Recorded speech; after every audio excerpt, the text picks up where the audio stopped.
essayez de ne pas tomber du tabouret car c'est une chose tout à fait faisable. Donc, salut à vous. L'histoire est un peu longue, mais vous pouvez très bien la regarder en plusieurs fois. Que ce soit vous, que ce soit vos enfants, que ce soit vous avec vos enfants, enfin bref. Il y a quelque temps de cela déjà, en Grèce, une toute petite île. Imaginez une petite île blanche, entourée du bleu turquoise de la mer. Sur cette île, une maison,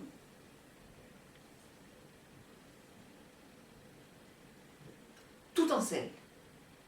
Dans la maison tout en sel, un homme tout en sel. Il faut dire que cet homme tout en sel ne mange que des choses salées. Des olives, des anchois, des crevettes, du poisson. Et une femme tout en sucre. Vous devinez pourquoi elle ne mange que des choses sucrées. Bon. Des fraises, des oranges, des clémentines, et que sais-je encore. De toute façon, quand ça n'est pas assez sucré, ça n'est pas un problème, elle en fait un gâteau. Ces deux-là vivent depuis longtemps dans cette maison ensemble. Avec le temps, ils semblent avoir oublié des choses. En tout cas, ils n'oublient pas de se parler, mais sur un ton...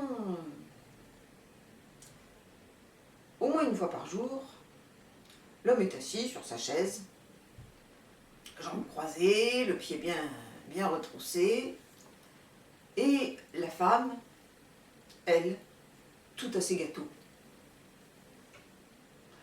Excuse-moi mon homme tout en sel, j'aimerais aller faire cuire mon gâteau. Qu'est-ce que tu peux m'embêter, toi, alors? Oui, d'accord, je retire mon pied.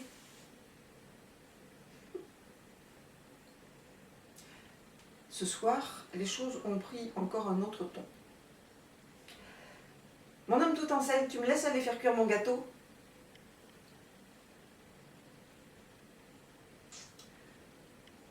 Je vais te dire ce que je pense. Femme tout en sucre. J'en ai assez de toi. Alors tu t'en vas. Oui, parfaitement, tu quittes cette maison et tout de suite, c'est plus ta maison, c'est la mienne. Ah ben tu te débrouilles, tu t'en construis une autre. Allez, va-t'en de là. La femme tout en sucre. Et puis... Mais non, pleurer sur son visage tout en sucre, non, ça le ferait fondre. Alors, elle sort de la maison tout en sel et traverse la prairie, juste à côté, là où il y a de hautes herbes. De l'autre côté de la prairie, patiemment, elle se construit une maison tout en terre, semblable à la maison tout en sel. Pas tout à fait. Elle y a rajouté un balcon. Une fois qu'elle a emménagé dans sa maison,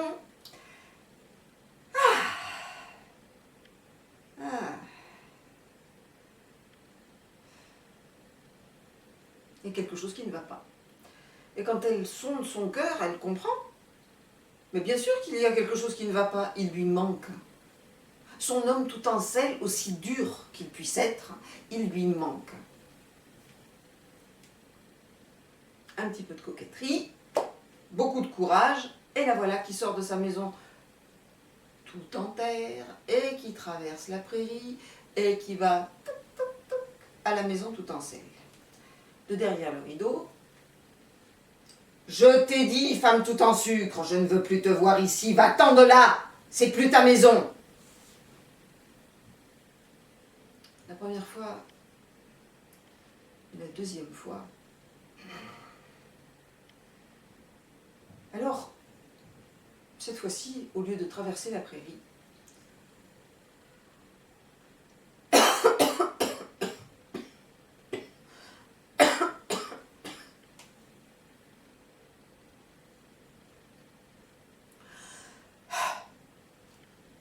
elle passe par le village,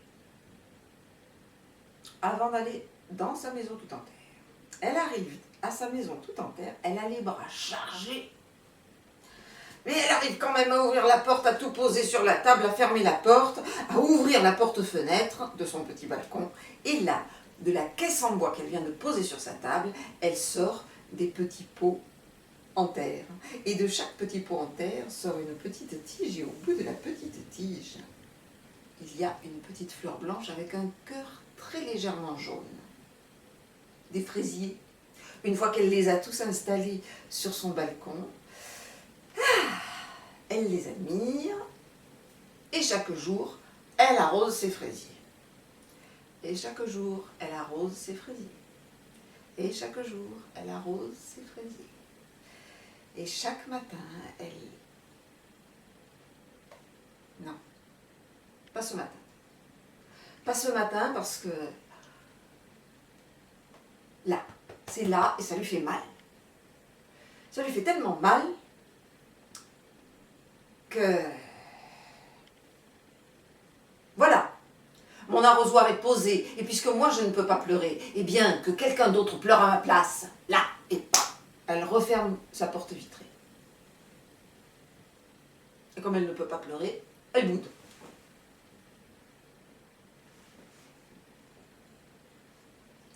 Elle est très sincère dans ce qu'elle dit, dans ce qu'elle vit. C'est bien que pendant qu'elle boude, dans le ciel, des nuages noirs, sombres, et un vent qui n'est absolument pas de saison, un vent qui force les jeunes feuilles à s'arracher des branches, à voler, tournoyer, et plic, ploc, plic, ploc, et la pluie, une pluie, le ciel pleure, mais des semaines et des semaines de chagrin d'un seul coup. Et il pleut aussi sur la maison tout en sel. Vous devinez ce qui lui arrive à cette maison. Et oui, elle commence à fondre. Et l'homme tout en sel, ma maison en sel est solide. Ah non, oh ben non, il y a un trou dans mon plafond. Il y a un trou dans mon toit. Et oui, lui aussi, si la pluie lui vient dessus, il risque de fondre. Il sort, chose qui n'est pas aisée parce que le vent n'arrête pas d'aller dans un sens et puis dans l'autre et de tournoyer, mais avec toute la force de son corps, il essaie d'avancer mais n'y arrive pas, heureusement. Des oiseaux noirs viennent l'attraper par le col de sa chemise, par la ceinture de son pantalon et lui font traverser la prairie aux hautes herbes avant de le déposer devant la maison tout en terre.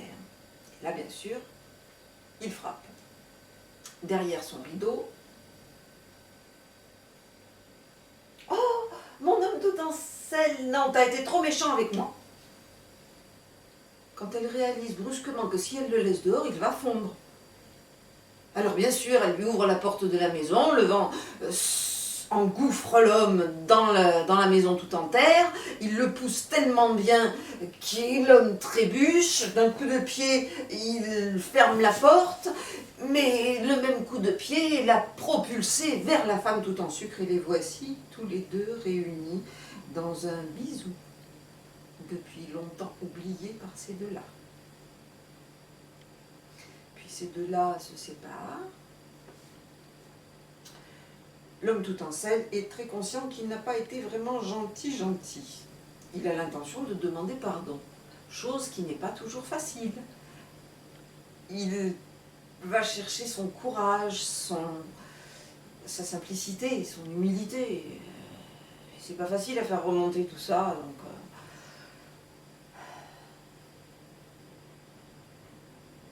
Et oui, en attendant son courage, il se lèche les lèvres. Et là, il découvre un goût doux, un peu acidulé, qu'il avait totalement oublié. Et il demande pardon à la femme tout en sucre. La femme tout en sucre, elle sait qu'elle va lui pardonner à son homme tout en sel. Mais sa mère, il y a bien longtemps, lui a dit que c'était bien de savoir se faire attendre. Donc, elle résiste, elle veut se faire attendre. Il faut bien se donner une contenance, hein.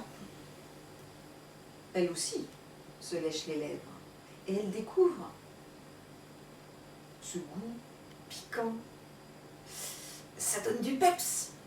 C'est comme être dans la mer elle-même. Et la femme tout en sucre pardonne à l'homme tout en sel. La maison tout en sel, elle a fondu. Dans la maison tout en terre, ça fait maintenant longtemps qu'ils y vivent tous les deux. Mais depuis ce jour-là, l'homme tout en sel mange aussi des choses sucrées. La femme tout en sucre mange aussi des choses salées.